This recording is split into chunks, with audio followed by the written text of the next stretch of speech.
చాలా సంతోషం. చాలా రోజుల నుంచి ఈ యొక్క భవనాన్ని నిర్మించాలని, మరి ఈ రోజు మా తమ్ముడు ఎమ్మెల్యే అయిన తర్వాత నవీన్ యాదవ్ గారి చేతుల మీదుగా ఈ యొక్క నియోజకవర్గంలో 2 భవనాలను 40 కోట్లతోటి మరి శంకుస్థాపన చేసే అవకాశం రావడం, అందులో మరి మా సోదరుడు నేను కూడా ఇక్కడ కష్టపడి వారి గెలుపులో ఉన్నందుకు నాకు చాలా సంతోషం. మరి యొక్క కార్యక్రమానికి అధ్యక్షత వహించినటువంటి సిఎన్ రెడ్డి గారు, లోకల్ కార్పొరేటర్ గారు, ఎమ్మెల్యే గారు, అదేవిధంగా భవానీ శంకర్ గారు సీనియర్ నాయకులు, అదేవిధంగా సరిత గారు చైల్డ్ ప్రొటెక్షన్ మెంబర్, అదేవిధంగా ఆర్డీఓ గారు, మరి ఆకేశ్వర్ గారు మా చైల్డ్ వెల్ఫేర్ డిపార్ట్మెంట్ నుంచి వచ్చినటువంటి అధికారులు, మరి ఇక్కడ జిల్లా అధికారులందరికీ, పోలీస్ అధికారులు, పత్రికా మీడియా సోదరులు, ఇతర నాయకులకు అందరికీ పేరు పేరున యువజనులకు, మహిళలకు అందరికీ నమస్కారం. చాలా సిటీలలో ఉండాలంటే సింగిల్ ఉమెన్ గాని లేదా ఉద్యోగం చేసుకోవడానికి మన చుట్టుపక్కల నుంచి వచ్చినా కూడా ఇబ్బంది పడతా ఉన్నారు. కాబట్టి ఇలాంటి భవనాల కోసం మరి దాదాపుగా 200 కోట్ల రూపాయలు కేటాయించి కేంద్ర రాష్ట్ర ప్రభుత్వాల సహకారంతో ఈరోజు మహిళల కోసం, డిగ్రీ ఇంటర్ చదివినటువంటి మహిళలు గాని లేదా సింగిల్ గా ఉండే ఉమెన్ ఎక్కడైనా మారుమూల ప్రాంతాల నుంచి వచ్చి ఇక్కడ ఏదైనా పని దొరికినా ఒక ఆమెకు ఒక రూమ్ దొరకాలంటే కష్టం, ఉండాలన్నా కూడా కష్టం. అదే హాస్టల్ అయితే భద్రత ఉంటది, వాళ్లకు సౌకర్యంగా ఉంటది, అన్ని చూసుకోవడానికి కూడా హాస్టల్లో అందరు ఉంటారు. ఈ 2 హాస్టల్స్ బిల్డింగ్స్ కలిపి 1000 మందికి సరిపోను మరి కన్స్ట్రక్షన్ జరుగుతుంది. అదే విధంగా ఇక్కడ హాస్టల్ నిర్వహణలో కూడా స్థానికులకు ఉపాధి కూడా దొరుకుతుంది.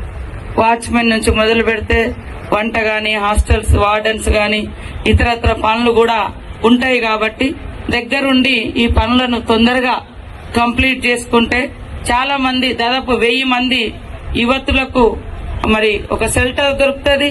కనీసం ఒక 50-60 మందికైనా మనం ఇక్కడ ఉపాధి కూడా కల్పించేటువంటి అవకాశం ఉంటుందని తెలియజేస్తా ఉన్నాను. అదేవిధంగా ఎన్నికలలో కూడా మేము డబుల్ బెడ్రూమ్లది, ఇందిరమ్మ ఇల్లులది మాట ఇచ్చినాం. తప్పకుండా ఆ మాట నిలబెట్టుకుంటాం. ఇక్కడ కూడా ఒడ్డెర సోదరులకు అది కూడా తీసుకురావడంలో నేను మరి నవీన్ గారు, సిఎన్ రెడ్డి గారు మేమందరం కలిసి ముఖ్యమంత్రి గారి దగ్గర నుంచి అత్యధికంగా తీసుకొస్తామని కూడా ఈ సందర్భంగా తెలియజేస్తా ఉన్నాం.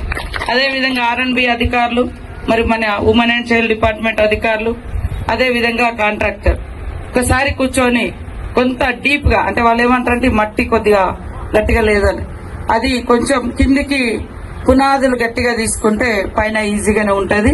కాబట్టి ఎక్కువ స్థలం ఆక్రమించి తక్కువ బిల్డింగ్ల కంటే తక్కువ స్థలంలో ఎక్కువ కన్స్ట్రక్షన్ కూడా చేసుకోవచ్చు. ఎట్లా మనం ముందట కూడా కొంత ఫ్రీగా అవకాశం ఉండదు. ఎందుకంటే హైదరాబాద్ లాంటి మహానగరాల్లో స్థలాలు దొరకడం చాలా కష్టం. ఇక్కడ దొరికింది చాలా అదృష్టం.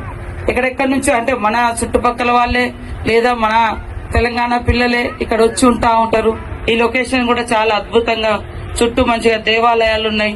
ఇక్కడ మరి ఆ యువతులు అంటే ఒక దేవతామూర్తులు అంటాం మహిళల్ని, సో వాళ్లకు షెల్టర్ ఇచ్చే, అంటే ఒక ఆశ్రయం ఇచ్చేటువంటి కేంద్రం కాబట్టి వర్కింగ్ ఉమెన్స్ హాస్టల్ ఖచ్చితంగా మంచి క్వాలిటీతో నిర్మించండి. మంచి ప్రణాళిక కూడా నేను కూడా రేపు ఎల్లుండి ఆ మ్యాప్ అంతా తీసుకొని చూస్తా. తప్పకుండా 5 ఫ్లోర్లు పెంచి కింద కొద్దిగా ఫ్రీగా వదిలిపెట్టినట్టుగానే చేయడం జరుగుతుంది. నేను ఫస్ట్ ఇందాక సిఎన్ రెడ్డి గారు అన్నట్టుగా నాకంత పరిచయం లేకుంటుండే, అయినా కూడా ఈ బోర్బండ ఇక్కడికి రహమత్ నగర్ కు వచ్చిన మంచి ప్రోగ్రాం, అందులో అమ్మ మాట అంగన్వాడి బాట అని రాష్ట్రంలో మొదటి ప్రోగ్రామ్ ను ఇక్కడ రహమత్ నగర్ నుంచే చేయడం జరిగింది. అట్లా చేయడం స్టార్ట్ చేసిన తర్వాత అంగన్వాడీ సెంటర్లలో సంఖ్య పెరిగింది, పిల్లల సంఖ్య. అంతకుముందు తక్కువ ఉండేది, కానీ ఇప్పుడు సంఖ్య పెరిగింది. ఇప్పుడు కూడా నేను మరి కోటి దగ్గర ఒక అంగన్వాడీ సెంటర్ ఓపెన్ చేసి వస్తాను. ఇప్పుడు మన పిల్లలను ప్రైవేట్ స్కూళ్లలో మన ఒకటే ఉంటది, ప్రైవేట్ స్కూల్ గొప్పది, అట్లా కాదు. అంగన్వాడీలలో చూడండి చాలా మార్పులు తీసుకొచ్చినాం. వాళ్లకు మంచి ఫుడ్ గాని, అదే రేపటి నుంచి నెక్స్ట్ మంత్ నుంచి అందరికి మిల్క్ కూడా ఇప్పుడు మా ములుగు జిల్లాలో పైలట్ ప్రాజెక్ట్ కింద చేస్తా ఉన్నాం. అది సక్సెస్ అయింది. కాబట్టి అందరికీ పిల్లలకు పొద్దున్నే బ్రేక్ఫాస్ట్ టిఫిన్ పెట్టిస్తున్నాం, పాలు ఇస్తున్నాం, తర్వాత స్నాక్స్, బిస్కెట్లు, మధ్యాహ్నం భోజనం ఇవన్నీ కూడా ఏర్పాటు